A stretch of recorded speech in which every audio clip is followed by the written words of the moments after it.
Dairy products भी जो है वो नहीं उसको अवॉइड करना चाहिए, तो फिर कैल्शियम की कमी कैसे, क्योंकि जब महिला एक एज के बाद उनको बोन्स की भी दिक्कत होने लग जाती है, तो वो कैसे रिकवर हो पाएगी? ये बड़ा इंपॉर्टेंट क्वेश्चन है। देखिए हम लोगों ने जोड़ा हुआ है कि कैल्शियम का मतलब दूध है ना। दूध क्यों, मैं पूछता हूँ लोगों से, दूध क्यों पीना चाहते? कैल्शियम से। क्यों कैल्शियम? अब कैल्शियम को जोड़ा हुआ हड्डियों से कि हड्डियां मजबूत होंगी, ये तो बोल रहे हैं ना आप। जब आपकी कैल्शियम की कमी है कि नहीं कैसे पता चलता है? ब्लड से पता चलता है। तो ब्लड में कितना कैल्शियम है, हाँ, तो ब्लड में कितना कैल्शियम है उससे उसका कोई कनेक्शन नहीं है हड्डियों में कितना कैल्शियम है। मान लो आप ये जानना चाहते हैं कि मैं कितना अमीर हूँ, तो आप देखते हैं मेरे पर्स में कितने पैसे हैं। हो सकता है पर्स में 100 रुपये हो, लेकिन purse is not a representation of my total asset, है ना। जिस तरह से अगर कोई आपकी इनके आपके जेब से निकाल के पर्स देख के मैं पता करूंगा आप कितने अमीर हैं, तो गलत भी हो सकता है ना, क्योंकि उसके लिए तुम्हें बैंक जाके देखना पड़ेगा, सारे एसेट देखने में, तो असली पता चलेगी। तो ब्लड के एक बूंद से ये पता चलता है कि ब्लड में कैल्शियम कितना है, उससे ये नहीं पता चलता कि बॉडी में या बोन में जहाँ होना चाहिए वहाँ कितना है। तो पहले तो वो मिसलीडिंग टेस्ट है, नंबर 1। नंबर 2, अगर आपको लगता है कि दूध से हड्डियां मजबूत होती हैं या कैल्शियम मिलता है, तो घोड़े का हड्डी कैसी होगी? स्ट्रांग होती है। गधे की हड्डी वो भी स्ट्रांग होती है, हाथी की हड्डी वो भी स्ट्रांग होती है, गाय की भी स्ट्रांग होती है, भैंस की बड़ी बड़ी बड़ी स्ट्रांग होती है, आपको पता ही है। क्या वो लोग दूध पीते हैं? नहीं पीते वो लोग दूध। तो उनकी हड्डियों को कैल्शियम कहाँ से मिला होगा? पत्तों से मिला होगा। चुकंदर, पालक, इनके जूस पीजिए, वहां से कैल्शियम मिलेगा। दूध में कैल्शियम की मात्रा ज्यादा है, बट वो that is in unabsorbable form, right. वैसे तो कैल्शियम नाखून में ज्यादा होता है दूध से भी, तो नाखून आप काट के फेंक क्यों देते हैं? इसका पाउडर बना के पी लीजिए इसको। क्यों नहीं कोई करता है? क्योंकि ये एब्जॉर्ब नहीं होगा बॉडी में, कहीं कहीं अटक जाएगा, राइट, दिक्कत करेगा। तो जैसे मान लो कोई बोलता है कि मुझे प्रोटीन वाला हाई प्रोटीन डाइट चाहिए। सबसे ज्यादा दुनिया में प्रोटीन किस में होता है? एनिमल फूड से भी ज्यादा बालों में होता है, ये बना ही प्रोटीन का है।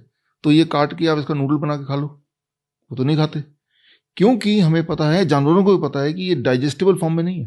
प्रोटीन तो है, जैसे ये लकड़ी है, दुनिया का सबसे ज्यादा कार्ब किसमें? लकड़ियों में होता है, सेलुलोज। लेकिन ये लकड़ी को पाउडर बना के बॉर्नवीटा की तरह कोई क्यों नहीं पी लेता है?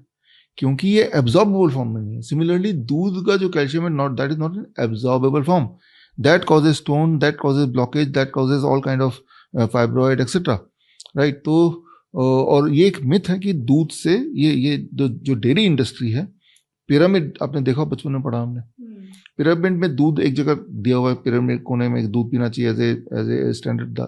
वो जो दूध पिरामिड में आया है वो WHO में घूस दे के वो दूध की जगह बनाई गई है बाय द मिल्क इंडस्ट्री। ये एक अलग कहानी है, मेरी एक किताब है why the mortality rate drops when the doctors goes on strike. इस किताब में मैंने जर्नल के रेफरेंसेस दिए हुए हैं, किस तरह से दूध को जबरदस्ती फिट कर दिया गया। वही वाला पिरामिड बचपन से हमें पढ़ाया जाता है तो हमारे दिमाग घुसा दिया गया है। अदरवाइज ये देखिए, इंसान एक ऐसा जानवर है जो दूसरे जानवर का दूध पीता है, और इंसान एक ऐसा जानवर है जो जिंदगी भर दूध पीता है। बाकी जो एनिमल्स हैं वो दूध पीते हैं, अपने ही माँ का दूध पीते हैं, वो भी कुछ महीने तक, जब तक दांत वांत नहीं आते, है ना। तो दूध की इंपॉर्टेंस है, अपने माँ का दूध। अब गाय का दूध पियेंगे, मान लो गाय, एक बछड़ा गाय में कन्वर्ट होता है, 6 महीने में 100 किलो का बन जाता है वो, लेकिन इंसान को 100 किलो बनने में कई साल लगेंगे। तो गाय के दूध में या एनिमल के दूध में जो growth hormone, that is about 6 to 10 time more, right. तो जब उस तरह की चीजें लेंगे तो हमारे बॉडी में फिर इरप्शंस आने लगते हैं, ये स्टोन कहते हैं, ये ट्यूमर कहते हैं। वैसे भी हम अपने बच्चे को कोई गाय भैंस तो बनाना चाहते नहीं, इंसान बनाना चाहते हैं। तो एक चैलेंज मैं दे रहा हूँ आपके माध्यम से, मेरे बोलने पे ये वीडियो आप देख ही रहे हैं, 15 दिन के लिए दूध छोड़ दीजिए, हमेशा के लिए नहीं। 15 डेज बाद आप अपने से पूछिए, क्या मेरी हड्डियों की दर्द कम हुई? क्या मेरी नींद बेहतर हुई? क्या मेरी एनर्जी लेवल बढ़ गई? क्या मेरा ब्लड शुगर पहले से बेटर रहने लगा? ब्लड प्रेशर पहले से बेटर रहने लगा? आपको आश्चर्य होगा, just by making one change, stopping all dairy product. ये सारे बदलाव 15 दिन में आ सकते हैं।